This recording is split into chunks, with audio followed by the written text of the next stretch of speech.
Good morning. Welcome to the Open Forum session on Pack Up and Go Climate Migration.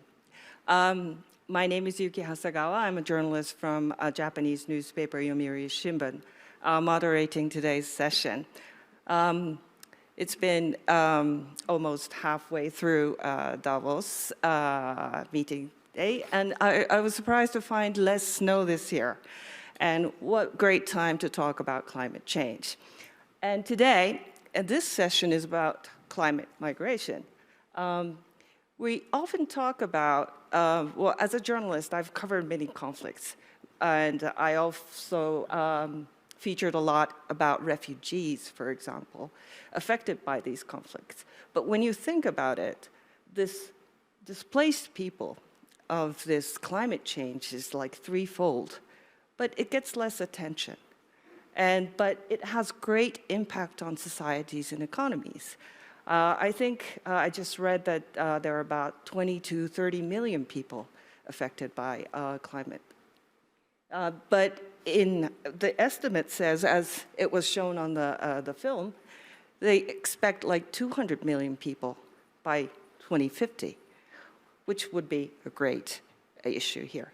So we have a wonderful panelist today to discuss what's at stake with climate and the people affected by the climate change, and talk about the current issues, and also about what we can do to mitigate the problem, and also possibly find a way forward to come up with solutions. So I would just, before I go, I would like to share this conversation with a wider audience. If you're using SNS, please use hashtag WEF23 or hashtag OpenForum so that people can join us with our discussion today.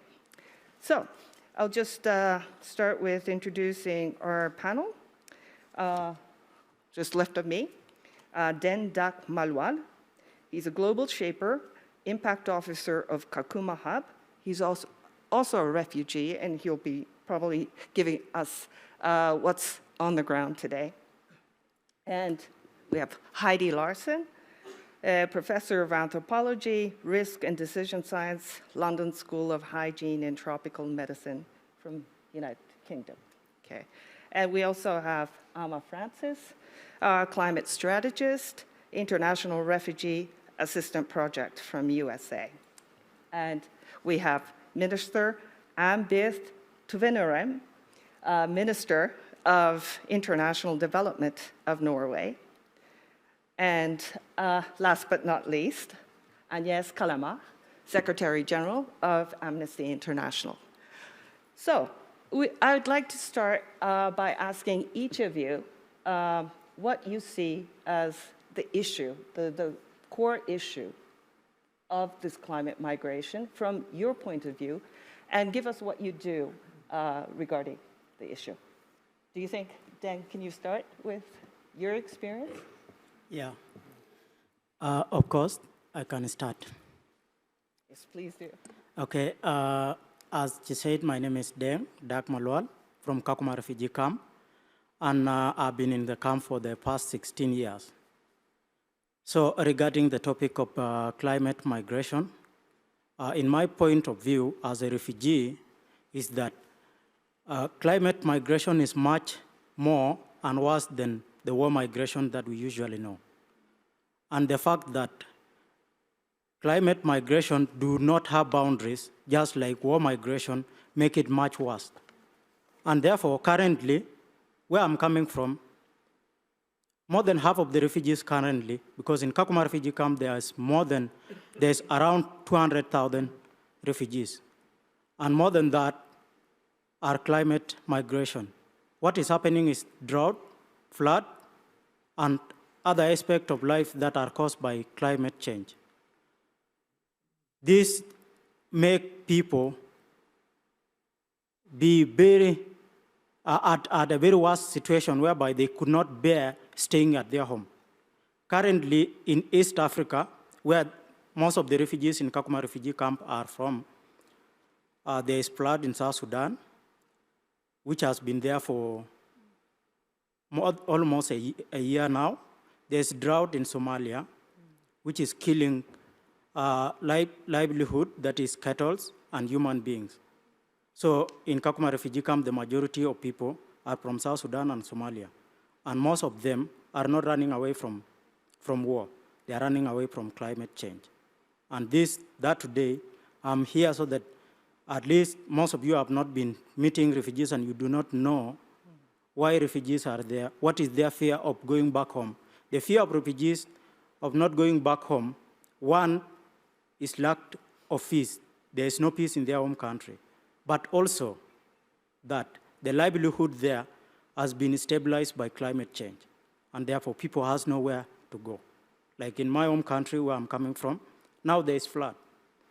If somebody tell me even today that South Sudan is having peace and that I should go there, I'll ask you, if I go there, where should I go and settle?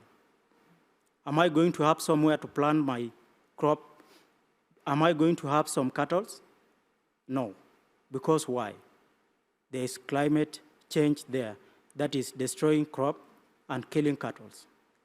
Thanks.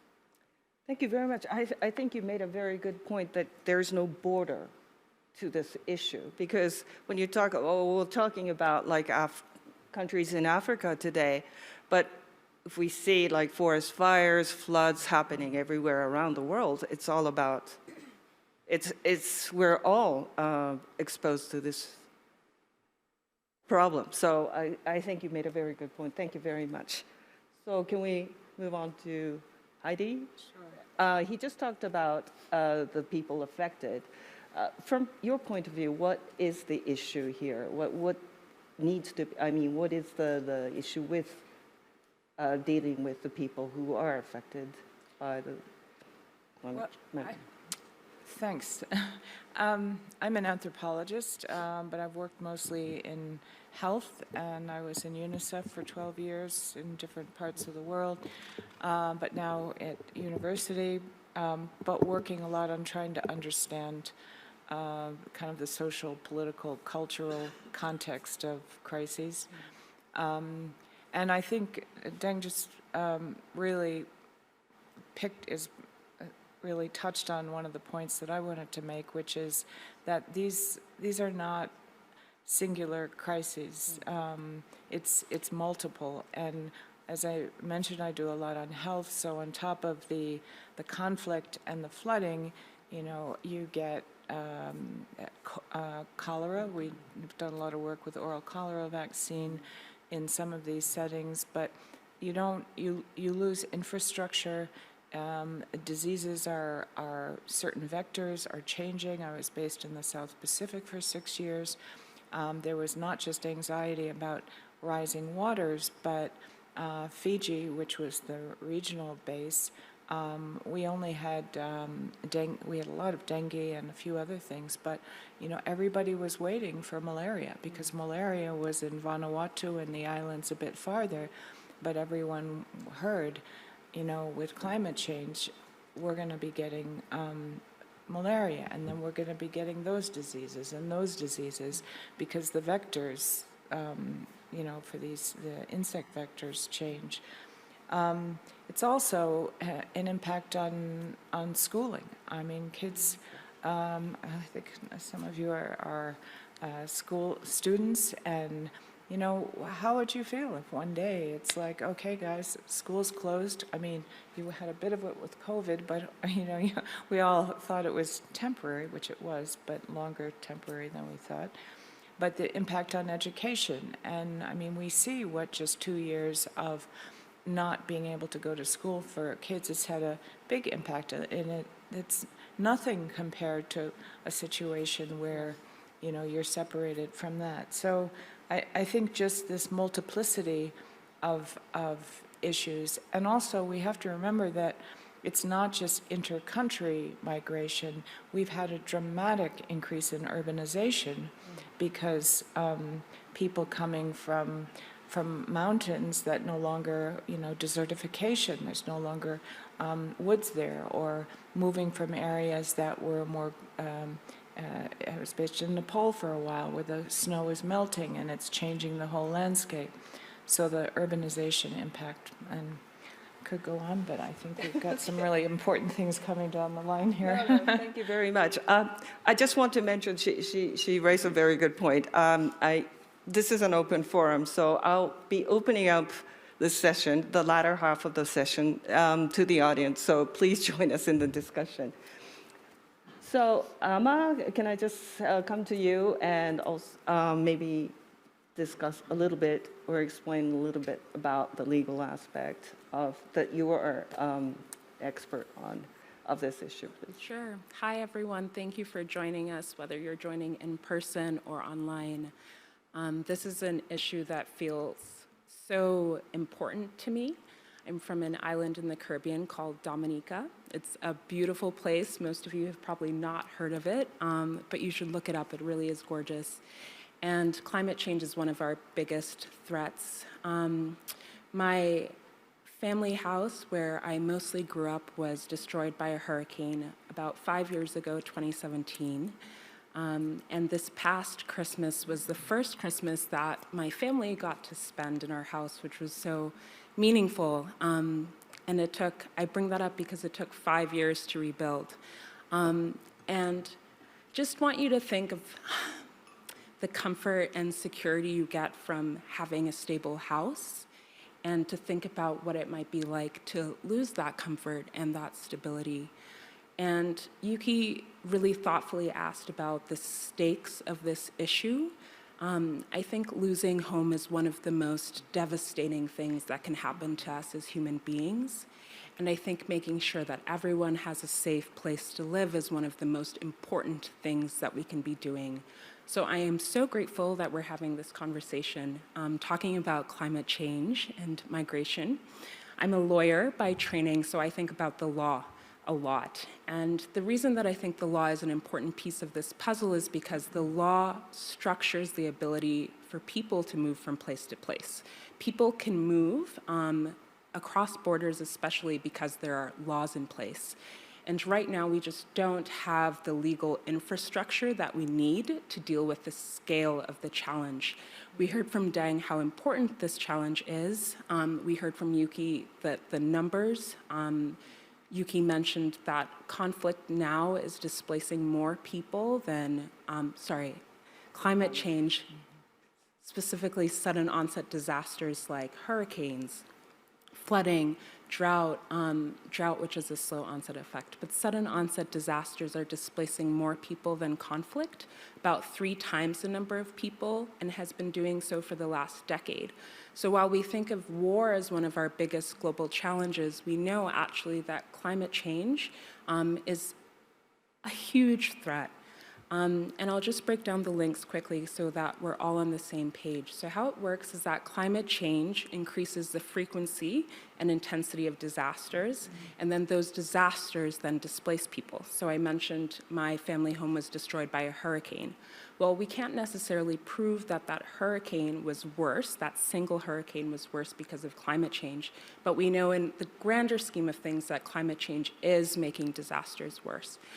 The reason that this is a problem from my perspective, it's a problem not just because of the human impacts, but because the law is so behind.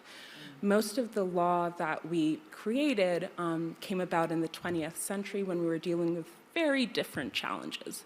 We are living in the 21st century now, and our law just hasn't caught up. So the question for me is, how can we make sure that as global leaders, as countries around the world, we're putting legal instruments in place so that people have the ability to move easily from place to place and access safety? I'm happy to talk more about that, but I'll leave it there for now. Can I just make a quick follow-up? Sure. Not really an expert on this, but I know that there is a difference between like the refugees caused by conflict and these people displaced by climate change, for example. So is there a very big difference to? Yeah, I'm glad you brought that up, Yuki. So I mentioned that many of the laws that we have in place were created in the 20th century. So international refugee law is one example. And that was coming out of a very particular context. Now, at the time that we were designing international refugee law, people weren't really thinking about climate change. So now we're dealing with a climate crisis, and we're trying to fit people into frameworks like refugee law that weren't really created to accommodate that challenge. So there is no climate category under refugee law, so to speak. So if you are a person that was displaced by drought or flooding and you show up seeking refugee protection, you'll usually be told, actually every court in the world has said, you are not a refugee. Even though you're facing the same impacts, displacement, you are in the same need of protection, and you are, along with your fellow people, being displaced at faster rates than conflict, which refugee law does recognize. This is one piece of the puzzle, but I actually think the puzzle is actually much bigger, because refugee law might not actually be the right framework for dealing with this challenge, and I don't think it is necessarily. Refugee law was created to respond to crisis after it's happened, but what we need is mechanisms in place to allow people to move before disaster strikes, not after. It makes for better outcomes for people, it makes them safer, and it makes for better outcomes for the communities that are receiving them. So we really need to be thinking about a legal infrastructure that can respond to crisis before it happens rather than after. And I don't think that's refugee law. Okay, thank you very much. We'll go into what we can do later in the section, but thank you for the introduction. Can we just jump to Agnes, because it what Amma talked about touches on human rights aspect of this issue. I was wondering if you could give us some insights on your thoughts on this. Thank you very much. It's a pleasure to be here. We issued a report late last year, which is entitled "Any Tidal Wave Could Drown Us." That's what one of the community we worked with told us. They were mentioning the 200 million people that are likely to be displaced or uprooted by 2050. Those figures are based on an increase of the temperature of about 1.5, 1.7 degrees. I just want to highlight the fact that in Egypt, during COP28 on climate change this year, the prediction is for 2.5 degrees increase. So the number of uprooted people, we don't really know how large it's going to be if we don't manage to get climate change under control. And right now, we're not. Right now, we're not. Returning to people being displaced, we are engaging with communities on the front line in Bangladesh, in Senegal, in Canada, in various parts of the world. What we have found is that, as you were mentioning, people are often displaced as a result of interlinkages between repeated extreme weather events, slow environmental change that erode livelihood, and the lack of adequate assistance or support to rebuild home and restore livelihood. And in the short to long term, this forced people out of their home. And I want to insist on the fact that people are not living because they really want to. They are living because they are forced to. And we often say climate refugees are not like war refugees. People don't want to go, but they often don't have a choice. We spoke to Senegalese fishermen who are saying, we may have to move, we may have been forced to move, but we really don't want to. Because if you want to kill a fisherman, you just have to take him away from the sea. They don't want to go, but they don't have a choice. As Dan was saying, where is the cattle? Where do you find cattle? Where do you find the land? There is no livelihood left, without talking about the danger coming from crisis. People who move lose their culture. I myself spent time with an indigenous community in Quebec, the Innu people of Pessamit. And because of climate change, they are losing their traditional culture that is tied to their relationship with the forest, that is tied to their, in other places, to their relationship with animals who have disappeared. As one person told me, the loss linked to climate change is the same thing as taking away the right to your history, the right to your identity. The people that are at the front line of the climate crisis are not passive. They are not passive victims. They fight back. They organized. Every communities we engage with are proposing solutions. They want to have solution alternative to migrations. But migration is a reality, 200 million at a minimum. And we, as an international community, do not have the infrastructures for it, do not have the policies for it, do not have the laws for it, and we don't have the mindset for it. What are we doing right now around the world? We're creating fences. We're creating fences. I know we'll follow up with the solution, but I just want to return to what I said at the beginning. The international community met in Egypt this year to speak about our commitment to climate change. The UN international body responsible for looking at what's happening told us at the beginning of the meeting, with the commitment that you have made, we are far away from the 1.5 degrees increase that was part of the Paris climate change. We are into the 2.4 to 2.8 degrees increase. What does that mean? It's not just numbers here. It means millions of people losing their lives and millions of people being forced to live and uprooted. That was made clear at the beginning of the meeting. By the end of the meeting, had we gotten stronger commitment? No, just from a few countries. Just from a few countries.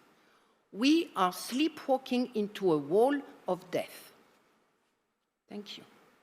Thank you, Agnes. Thank you for the reminder of what's happening around the world. And also, I think this leads to Anna to explain, well, she was discussing what different stakeholders should be doing, the international community. I think you were the right person to explain what's happening and what have you been doing. Thank you. Thank you, Yuki. I'll try. Well, you know, when we discuss climate change here in Europe, we focus a lot on how we can reduce stop climate change, reduce it, prevent it, which is extremely important. But we also need to talk more about how to adapt to climate change, because for people like Deng, for countries like South Sudan, climate change, it's here, it's now, and it's affecting lives. At the climate negotiations in Sharm el-Sheikh, for example, the developing countries begged the world to help them adapt to climate change. They are not the responsible for the climate change that we are seeing, but they are paying the highest cost. So we need to help these countries adapt to the climate change that is already there. And now, this is the good news. There's a lot that can be done to prevent these disasters from happening and helping people so that they don't have to migrate. And I'd like to raise one topic in particular, which is very close to my heart, and that is food production. Like Deng was saying, you know, many of the migrants are food producers. They are depending on producing their own food. That is their livelihoods. They are pastoralists, they are farmers, they are fishermen. And they are dependent on nature to function, but all of a sudden it doesn't. It's changing. So their livelihoods are destroyed.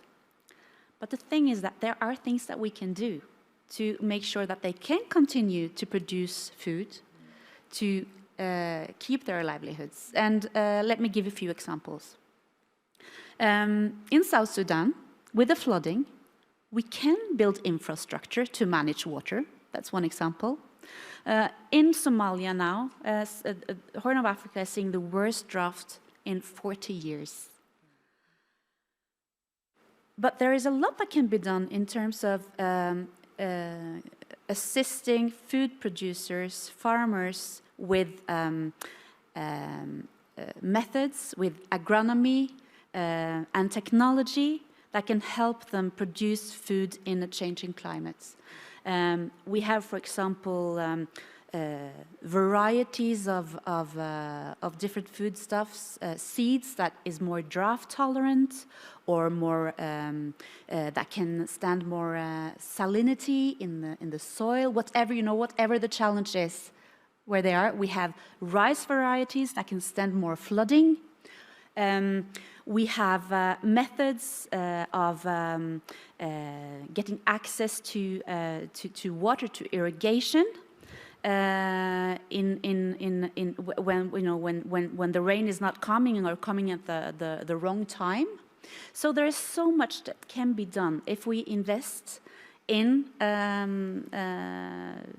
for example, small-scale farmers in South Sudan, in Somalia, giving them easily available technology to make sure that they can withstand these climate shocks and not having to migrate. So that's the positive side. There really is a lot that can be done, but we have to pull together and we have to get all hands on deck, assisting these people and preventing migration.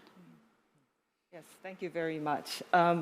Yes, but I think it comes to what Agnes was also saying. I mean, there's a will by certain parties like you or the Norwegian government, and also a will maybe also different stakeholders, but there are borders when it comes to these efforts, right, Agnes? So it's not all on the same table at the moment.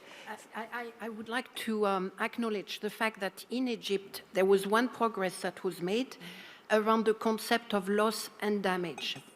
What it means is that for the first time, the Western countries, mostly the industrialized world, so that includes China and others, have recognized that they have an historical responsibilities for climate change and therefore need to put money, some kind of historical reparation for the developing countries, so that the developing countries have sufficient resources to adapt. So that was a remarkable transformation, a remarkable step, but it was, it's only one step.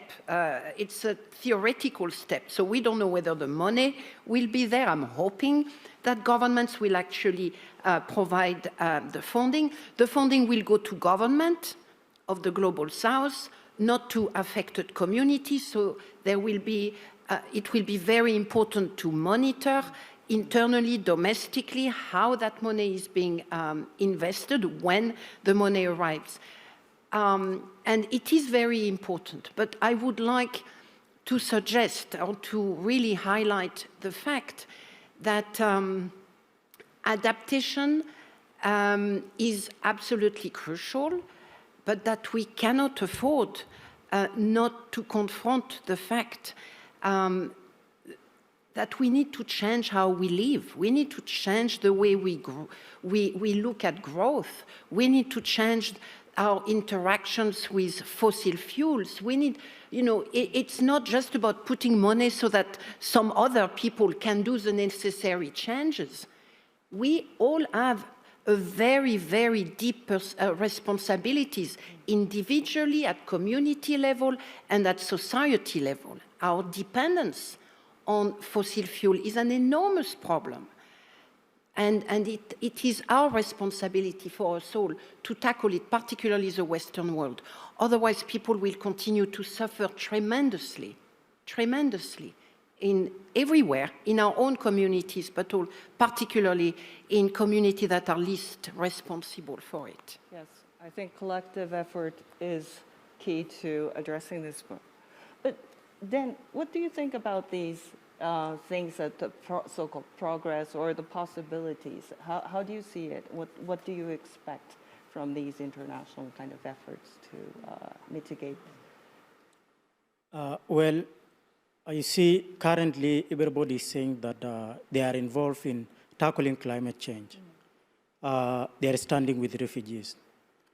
But now the question is, as they stand with refugees, as they stand with displaced people, are they doing what these displaced people want? Are they involving these people in what they are doing for them?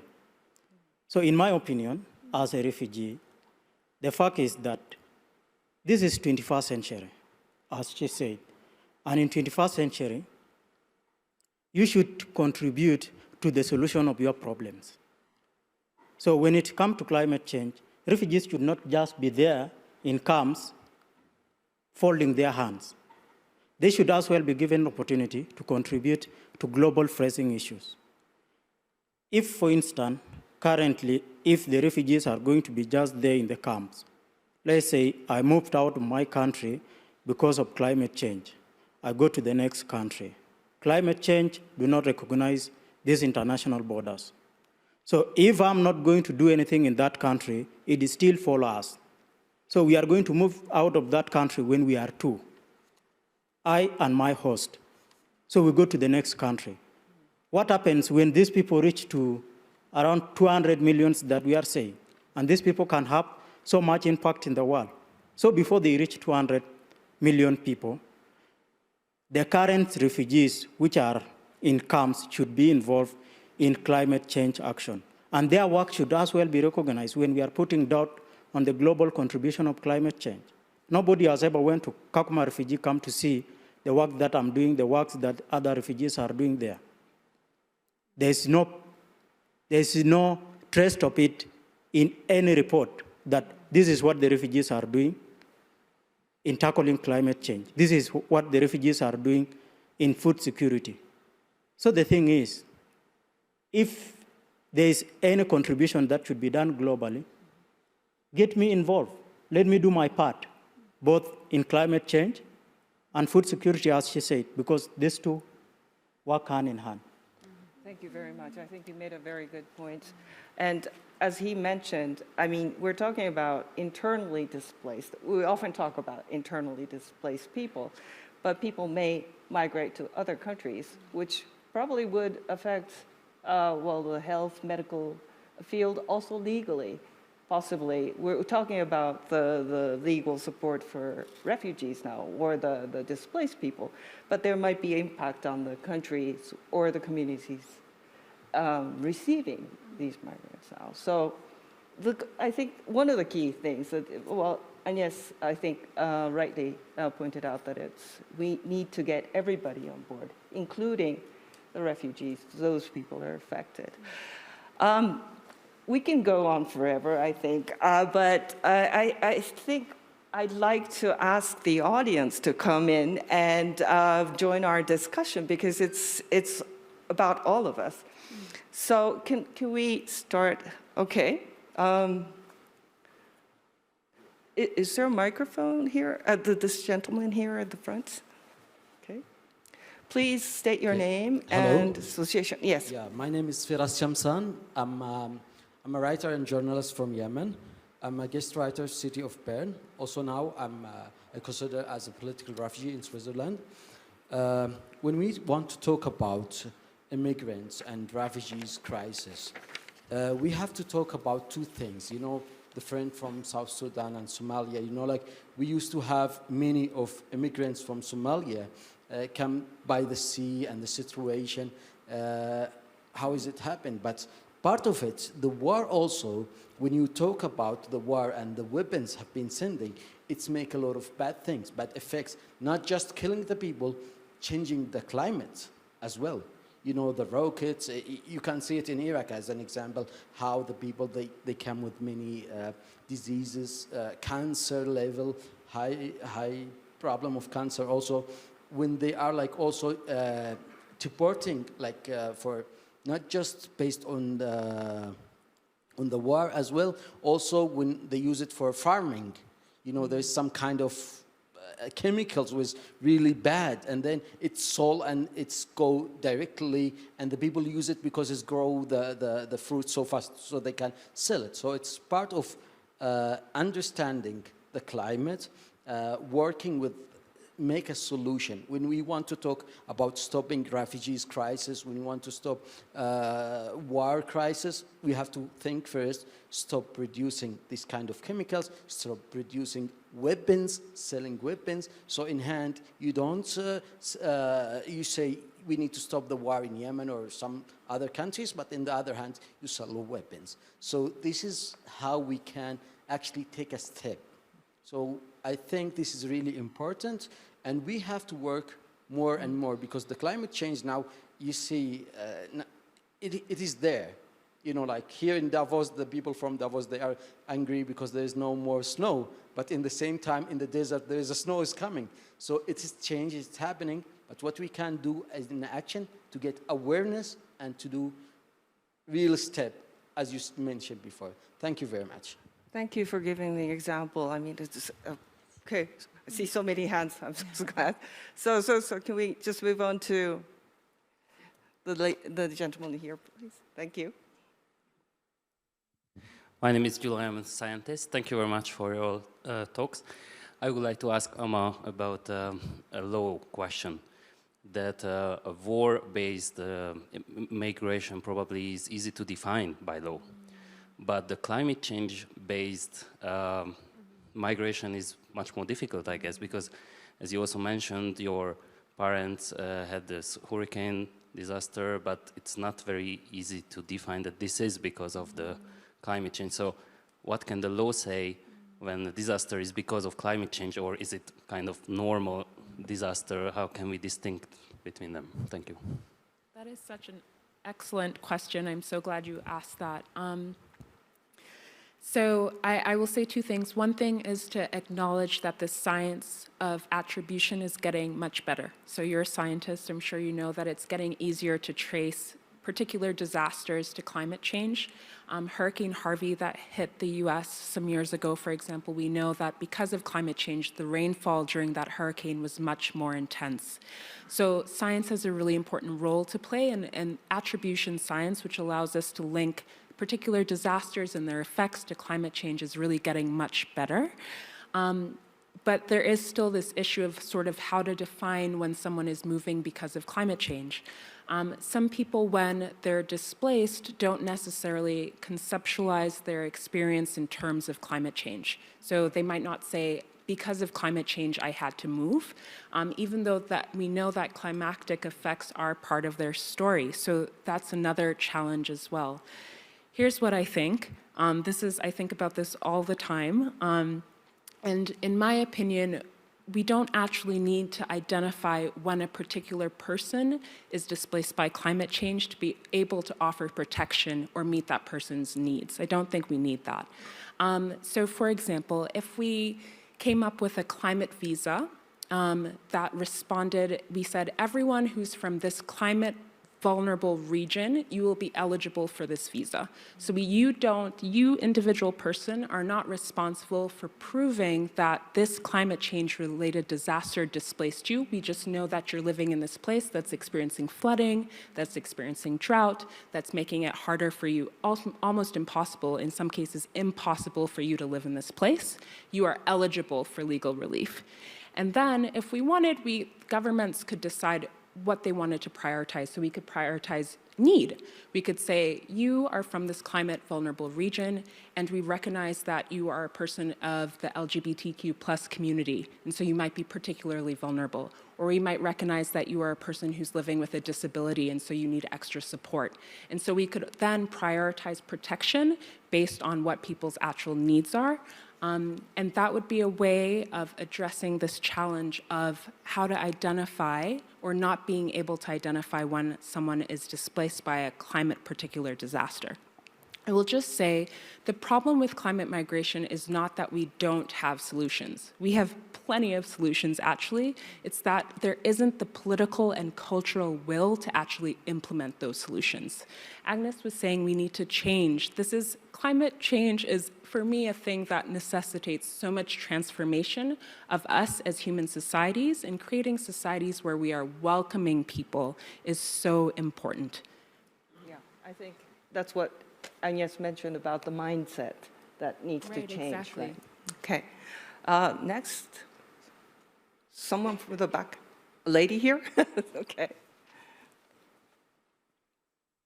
Hello, my name is Jean Wu. I am the Director of Green Office Sustainability Programs at Franklin University, Switzerland. My question has to deal with developing legal frameworks prior to climate disasters. One thing that is common to many legal systems is this notion of causation, that you can find accountability based on different levels of responsibility. Did you act recklessly? Did you act negligently?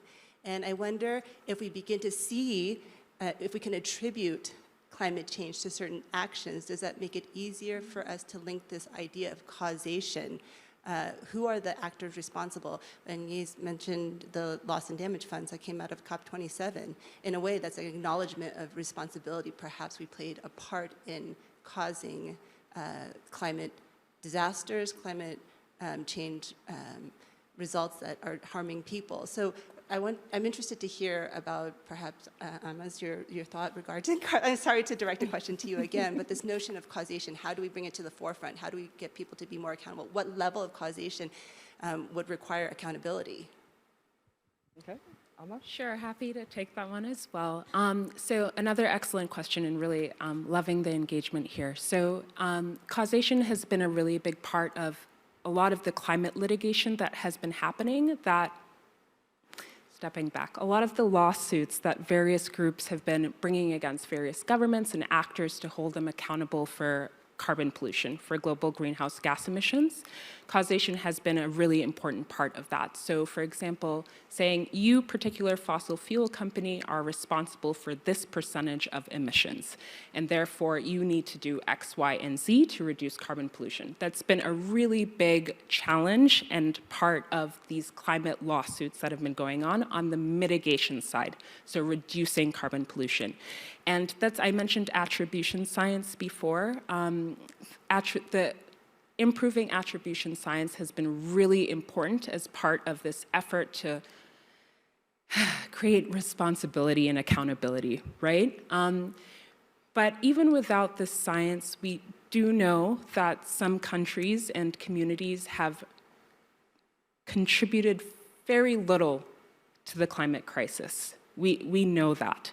And so for me, I think there comes a point where we can just say, we know this is a matter of global justice, and so what do we need to actually do about this? So you also asked about the legal frameworks that might be able to respond to crisis before they happen. One of my favorite legal frameworks to talk about are free movement agreements. So the European Union is one, it's the Schengen area is one, where countries can decide collectively to agree to let nationals of a set of countries move fairly freely between borders. It's not just the European Union, though. There are free movement agreements all across the world. In Eastern Africa, there's the Intergovernmental Authority on Development that just specifically set up in its free movement agreement this clause that mentions disasters in particular. There are free movement agreements in the Caribbean, where I'm from, which is actually what allowed my parents to move to another Caribbean island after a hurricane happened. And so what's cool about these agreements is that they allow people to move before a disaster happens. They're not based on you experiencing some sort of hardship. They're based on nationality. And they're based on this agreement that your country has made with another country. So there are legal frameworks that governments can agree to facilitate migration. I'll say this last thing. I had said before that refugee law I don't think is necessarily the solution. It's part of the solution, but I don't think it is the solution. We need to be increasing safe pathways. We need to be making it easier for people to move across borders in order to actually address this challenge in an equitable way. We let goods move across borders. Right now, we're all holding cell phones that are made up of so many parts and pieces that have come from all over the world. But when it comes to migration, we make it incredibly difficult for humans to get from place to place, even though moving from place to place is one of the most natural things that we do as humans. And so part of addressing this crisis is really setting up safe ways for people to move easily before disaster strikes. And free movement agreements are one way to do that, but also establishing humanitarian visas schools are another way to do that. Establishing student visas is another way to do that. There are so many solutions. Again, the issue is really building this culture and this will to actually implement those solutions. Thank you. Agnes, do you want to add anything about this, for example, like humanitarian visas and as solution, one of the solutions? I mean, I fully support the proposal that have been made. Currently, as you know, we are many societies are building walls and barriers against migrations and migrants and refugees. So the mindset and the political mindset and our own mindset as privileged societies is really an important issue that needs to be tackled. I think, yes, the legal framework can help, but if there is within countries or in Europe a majority of the population that is angry, that is anti-refugees, that is putting in power representatives that are very, in my view, anti-universal, anti-people's viewpoints, this legal framework won't go very far. It will not be implemented and so on and forth. So I think there is a responsibility for all of us to educate our own societies, our own communities. I would like to also highlight the fact that we, in the Western world, we are an increasingly old population. We are increasingly confronting labor shortage, and this will only increase. Many of you maybe were not able to go to the rest of Davos, but that was one of a big theme, you know, that the corporate actors highlighted in many meetings. You know, we don't have the workforce that is required. And the prediction is that we are not, our own societies are not going to produce that workforce in numbers. So we really need to have a very holistic understanding of how to become a new society in this, you know, in this very this world that is so you know, so much in pain. We really need to have a holistic approach that takes into account our own responsibilities for climate change, is committed to the 1.5 degrees. We need to really send that message clearly to our governments and the corporate actors, because if they can avoid changing, they will. And we need to rethink how we look at migration, how we look at refugees, how we look at our own, you know, own future as a community. Because again, we will not be able to meet our needs, whether it is workforce, whether it is retirement, whether it's pensions, whether it's demographic needs. So that's what is required. But to do that, we have a lot of education to do, and a lot of work to do with people who are so angry, so fearful, and so at war with the rest of the world. Thank you. So this gentleman here, the orange. Sure. Hello, good morning all. I'm Jorge Arrojo, I'm from Portugal. I'm a PhD student on climate change, and it's really a pleasure to see such a lot of panels discussing these issues. Well, I mean, we know that climate change is something that it is structural, it's a long-term issue. It's not like maybe a war or a conflict that we intend or understand that may have an end as soon as possible. So that's why sometimes it's difficult for me to understand how we can call it like climate refugees, because it's like a long last. I mean, it's going to be at least for the next centuries. And even though we can discuss if this 1.5 is actually there or 2 degrees, but we know that scientifically that these effects will long last more than 1 or 2 generations. So my challenge here for the panel is as a question, maybe to all of you, can we try to understand and to say some long-term strategies, okay, to tackle this issue of places that we know that may not be able to account for people living there. We know that there's a massive as well extinction now going on of species, around 1,000 to 10,000 times faster than the natural causes. So all these let's say changes that will maybe ask us to actually address long-term strategies. So my question is very simple. Can you give us like some solutions, like medium to long term, that you think we could tackle this problem? Thank you. That's for everybody. Yes. Okay, no challenging questions. There's been a question over here from There's the this young beginning. man there. He has been Oh, trying okay, sorry. to. Maybe we could Okay. from the beginning. So. After the, Yes.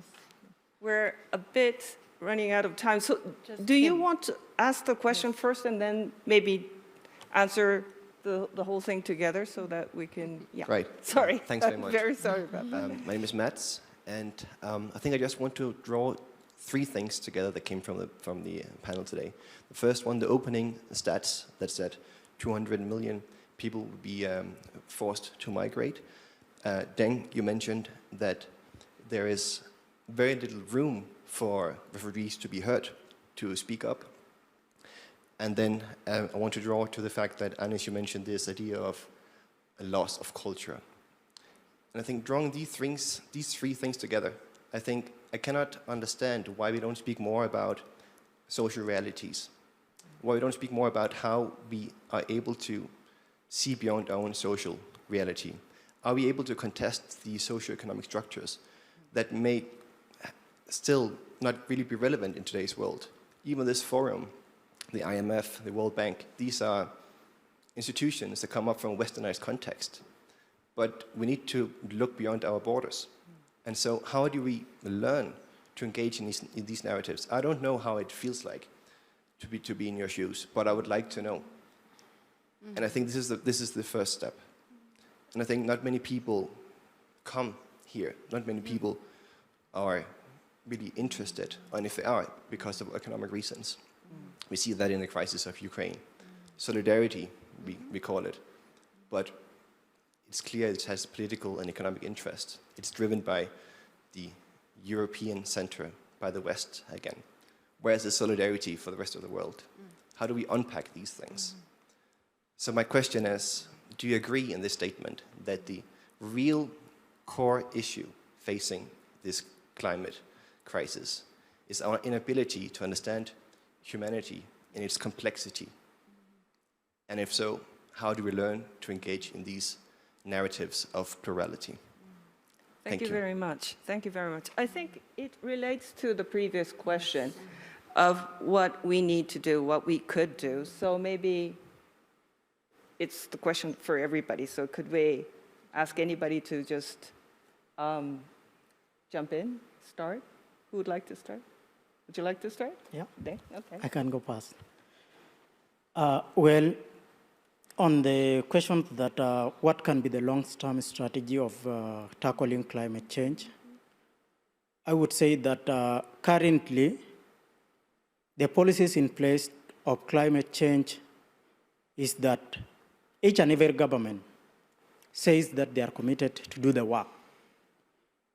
And the fact is that, as she said, very few actually go and do the work. And here, there's lack of accountability. Like, majority of the governments sign up for it, but very few go and do it. So the issue is, these international organizations that are responsible for climate change, have they been actually going after the governments that have signed up and have not done their work? And to the next question, like Mats has asked, like, how is it to be in my shoes? Well, as I said before, the reason why I'm not going back to my country is not only because of war there. It includes the climate change that we have talked about. And that leaves me no choice, but only to stay in the camp. And if, of course, we could not recognize the social boundaries which are not currently necessary in the 21st century, by the time we are reaching 2050 and there is 200 million, which is, of course, more than one country people, staying in refugee camps, staying in displaced people camps, then actually the workload towards climate change is going to be lower than the work that is actually being done toward the climate change. And even if each and every government closed their border, I am locked out there. Once this climate change is done with where I am, with me, even with military at the border, it's not going to recognize them. It is going to come for the next country next. So it is actually very right, Matt, that these structures are not necessary in the 21st century. And as she said, we need a policy whereby people are to be allowed to move out of where they are not comfortable living. Why should somebody stay in one place for more than 30 years just because they have no choice and they are not comfortable there? These are human beings just like the rest. So can those policies be put in place? Thanks. Thank you very much. Heidi, would you like to continue? Yeah, I think we need on the long-term question, and it's, I mean, the question that Mats poses is not something that's short-term, but has long-term implications. But I think we need both. I mean, there's some very urgent things that need to happen now, and it starts with everybody in different ways. But we need to have a vision of where we want to be. And I think that it helps to, rather than just the vision being we need to get out of this mess, which we absolutely do, where do we want to be? What is the world we want to look like? And I think there's too many incremental efforts, kind of adjusting the furniture and not saying, this is the wrong house. You know, we need a whole new landscape. And I mean, when you think about it, it's a massive opportunity. We have a whole incredible new digital technologies that could help. We have new, emerging science of accountability? Attribution. This is a big thing that I have to deal with. People want to blame things on X, Y, and Z when in fact, so the science of attribution, there's so many resources, the genetic, all the options for seeds and food, and can we take all these absolute resources and think about where we'd like to be? But it's going to take some real change, and I think it's about political will, but it's also about social will, because people, I mean, think about the 2 years of COVID, how hard it was to get people to kind of deal with what was, frankly, a very short-term crisis. It was hell for a lot of people, or it felt like. It is nothing compared to what we're going to need to do collectively for the long term for change. So maybe this was a little living experiment and an exercise these last couple of years on how we can be more resilient. We're doing a lot of research in our group in something called the Global Listening Project to listen to people's community experiences, how they coped, who they turned to, who they trusted around the world. And the biggest message we're getting from these communities, and we've been in every region, is the government, it wasn't that they even had a problem with the government being top down. There was this universal sentiment that they were so disconnected to our reality. They had no clue. The policies they gave didn't relate to my life. And they turned, there was more people turning to their, we saw this surge in people turning to their business more than their government, their employers, their professional networks, their churches, their mosques, their temples, and getting more local resilience.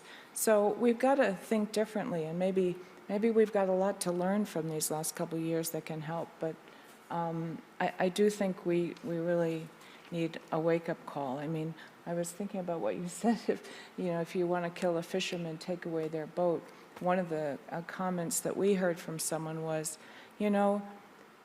we all did our best, but some people had a yacht and some people had a little rowboat. And she said, I was in the little rowboat. Yeah. I think we're running out of time, but it's such an important question. Can you, the rest of you, make a very short comment on the core of this questions? Sure, I'll do this quickly. But I'm really glad that you brought up COVID, because I think we saw with the pandemic that whether it's COVID or climate change, really any crisis that we experience globally affects us all, but it affects people with the least resources the worst.